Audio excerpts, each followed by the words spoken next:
विद्यार्थी भाइ बहिनीहरूलाई आज केही लामा र छोटा प्रश्न उत्तरहरू लिएर आएको छु। नम्बर 1 मा द्वन्द्व भनेको के हो, द्वन्द्व व्यवस्थापनका कुनै 3टा उपायहरू लेख्नुहोस् भन्ने छ। 2 वा 2 भन्दा बढी व्यक्ति बीच वा समूह बीचमा विवाद हुनु, असहमति बढ्दै गएको अवस्था वा कुनै पनि प्रकारको झगडा, कलह वा हिंसालाई द्वन्द्व भनिन्छ। अब यो द्वन्द्वलाई व्यवस्थापन गर्ने 3टा उपायहरूमा नम्बर 1 मध्यस्थकर्ताको भूमिका निर्वाह गर्ने, सबैलाई समान व्यवहार गर्ने, अरूलाई हेप्ने र बच्याउने व्यवहार नगर्ने। नम्बर 2 मा छ द्वन्द्वका कारणहरू उल्लेख गर। द्वन्द्वका विभिन्न खालका कारणहरू हुन्छन्। त्यसमध्ये केही कारणहरू यहाँ मैले उल्लेख गरेको छु। द्वन्द्वको लागि पहिलो विचारको फरकपना हुनु, सबैमा एकै खालको विचार नहुनु, आफ्नो विचार आउँदाखेरि विचारमा द्वन्द्व त आउँछ। नम्बर 2 भेदभाव र असमान व्यवहारहरू बढ्दै जानु।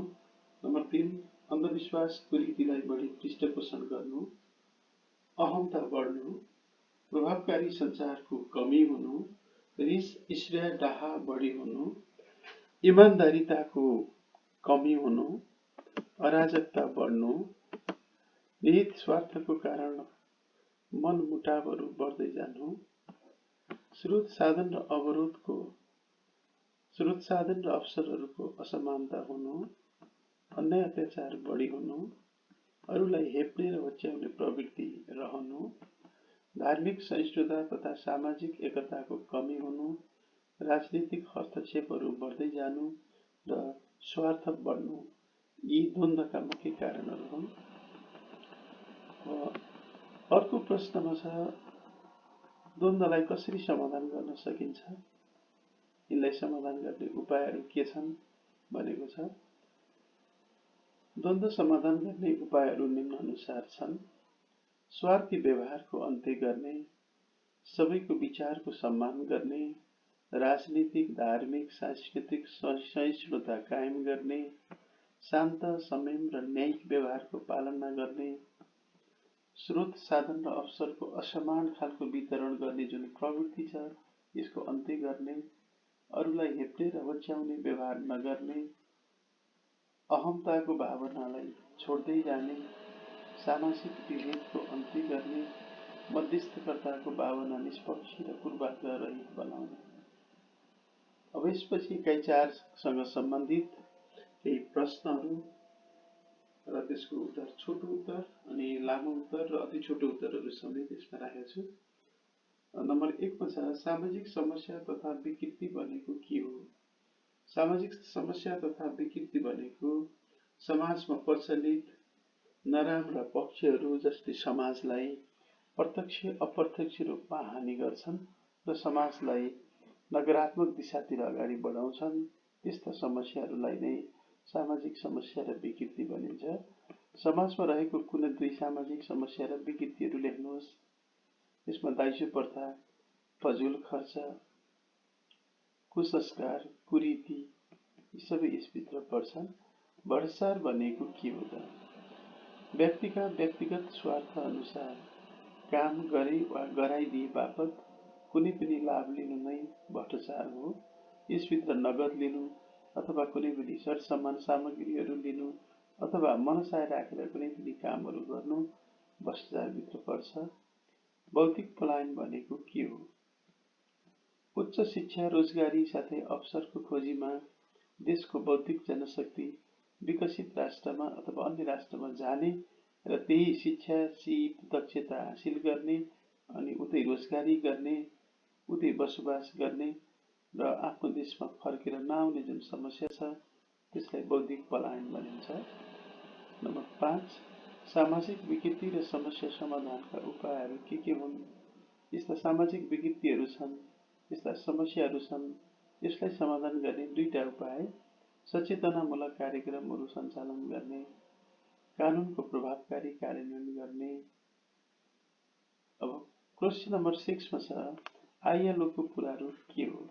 International labour organisation. 7 मा छ एम्नेस्टी इन्टरनेशनलको स्थापना कहिले भएको हो? सन् 1961 मे 28 मा। अब यसपछि तलका प्रश्नको छोटो उत्तर लेख भनेर केही छोटो उत्तर आउने प्रश्नहरू यहाँ समावेश गरिएको छ। नम्बर 1, संघीय राज्य भन्नाले के बुझिन्छ? संघीय राज्यको महत्त्व उल्लेख गर्नुहोस्।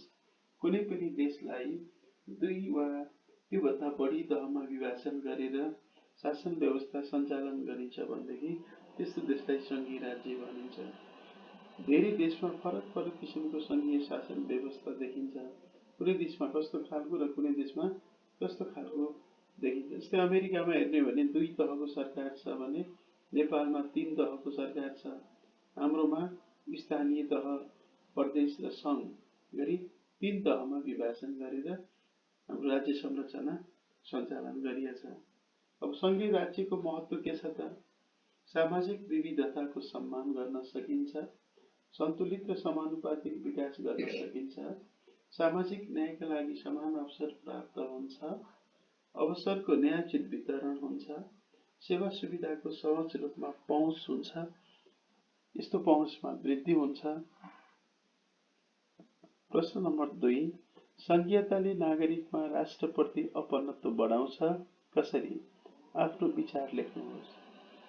संघीयताले नागरिकमा राष्ट्रप्रतिको अपनत्व बढाएको हुन्छ। यो संघीयता भनेको विकेन्द्रीकरणको उच्चतम रूप हो। यसले देशमा भएका सामाजिक विविधताहरूको सम्मान गर्छ। विभिन्न जात, जाति, विभिन्न खालको विविधता, यसले समान खालको व्यवहार अपनाउँछ। राज्य व्यवस्था लोकतान्त्रिक बन्न पुग्छ। सामाजिक न्याय कायम गराउँछ र न्यायोचित वातावरणमा विकासको कामलाई अगाडि बढाउँछ। अब यो संघीयता प्रत्यक्ष अप्रत्यक्ष रूपमा जनतासँग जोडिएको, स्थानीय तहको शासन, स्थानीय सत्ता जनताको घर दैलोमा स्थापित सिंहदरबारको रूपमा रहेकोले उनीहरूका धेरै समस्याहरू प्रत्यक्ष रूपमा जोडिएर समाधान गर्ने।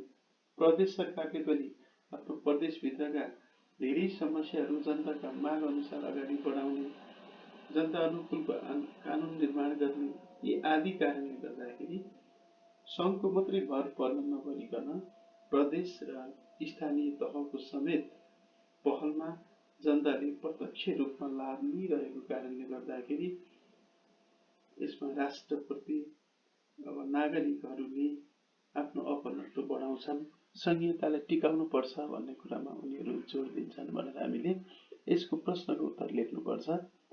ल हस्त आजलाई यति नै। फेरि अर्को भिडियोमा भेट हुनेछ। धन्यवाद।